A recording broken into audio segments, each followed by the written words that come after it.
Hello, my name is Shannon Johnson. I was a team member in Team Baldwin during the simulation, and I'm presenting to you guys as to why we are a great fit to stakeholders. Alright, so first and foremost, our goals. So, Team Baldwin seeks to maximize the profit during the duration of these rounds. This analysis will be based on my experience as well as my teammates, so we're working hard and analyzing every department very carefully. A key factor to this is, as a team, we decided that we wanted to maximize profits and not spend money where it wasn't needed. So, that being said, we didn't want to spend money in TQM or overspend in recruiting and miss out on other opportunities such as automation and other stuff like that. Um, we also want to be profitable without taking out emergency loans and not getting too much into long term or any kind of debt.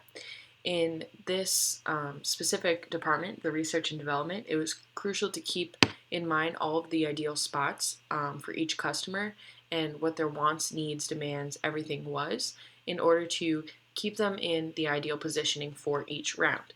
Um, at no time did our customers get out of reach of us, which was, I think, a large step for us.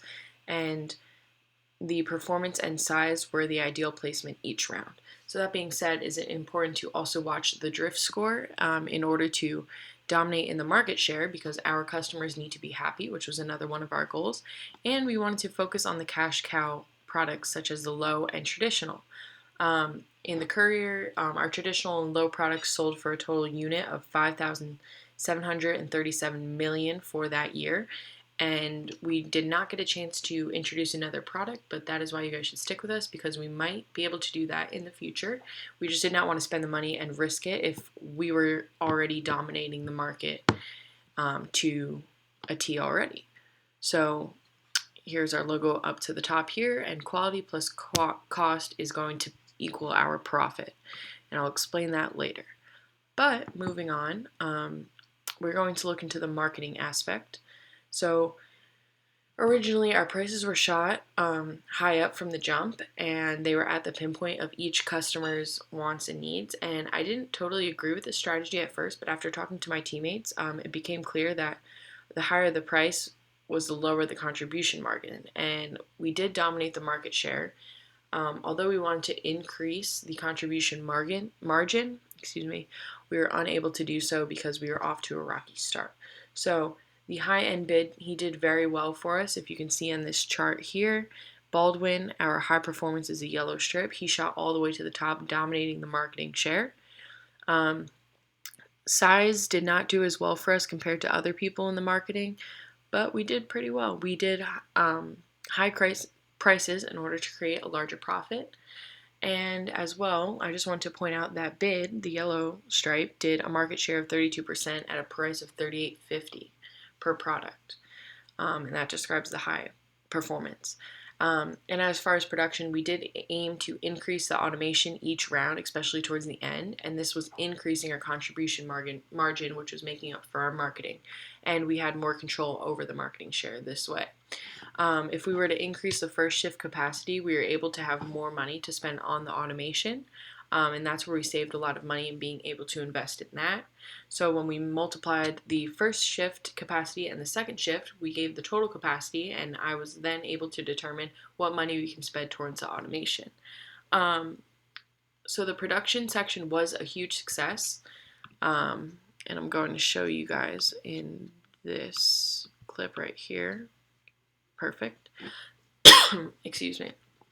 So again, I mentioned increasing the automation, increasing the contribution margin, which we'll see later. Avoid excess capacity, which in this case is a result of the lower demand from a product that is less than the amount we can supply. So we avoided that.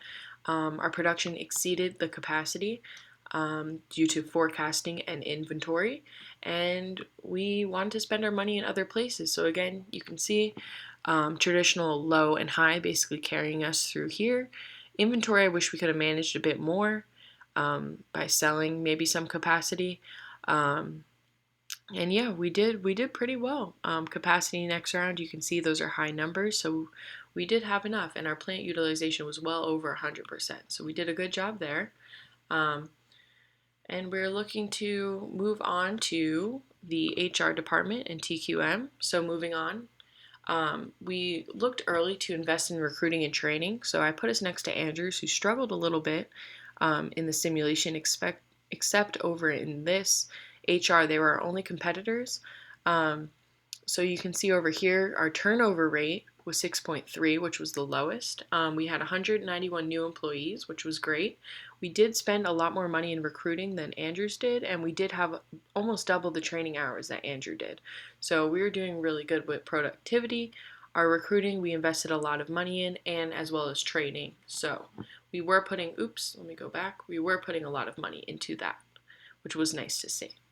Again, let me just go back really quick. There was no bother. As a team, we decided not to invest in TQM because that was money that was just being spent that would basically make us take out emergency loans or debt.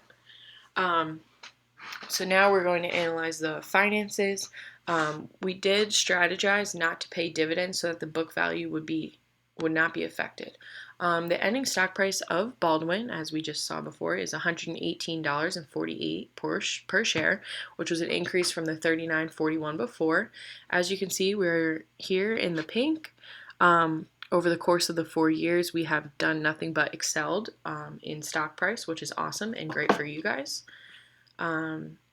Moving forward, I'm just going to give a bunch of data that I have in my notes over here. We did issue long-term debt early into plant, but we did not do that again and to avoid taking any emergency loans after, as well as the fact that the return on sales ended up being the highest out of the teams at 14.1%. Which you can see here. I put return on sales. From the start of the round, we had 3.61 and increased to 14.1, which is a 10% increase since the beginning. Now we're looking at our asset turnover right under ROS, and the more efficient revenue is generated, Team Baldwin was able to increase the asset turnover by 0.16%. We would have liked to increase it more during the last year, but and we can do that through inventory management, which I said before when we talked about production. So when we moved to leveraging throughout the simulation, we could have done a better job managing it in the balanced scorecard. However, we did not decrease it. Well, we did decrease it, and we risked the recession. We did not pay off a lot of debt, and this is why our leveraging was decreasing. But we did acquire a lot of long-term debt that we could not pay off, so this did not help. Instead, we just decreased. So moving on, the return on equity started at 8.80% and increased to 30.2%, which is the highest among all of the teams. And our assets were thriving and our debt was only issued long term. So that's what helped us there. Team Baldwin also had the highest sales and the highest profit in the teams, and which were both outstanding scores. The EBIT obviously increased dramatically, and our stock increased dramatically. So these are all numbers we like to see, except for our leverage. So we are benefiting there. And I just want to say, moving forward, all in all, we will continue to please you, and thank you for trusting in Baldwin. Again, we would like to have retired some more stock and increase the dividends early and constantly throughout the game.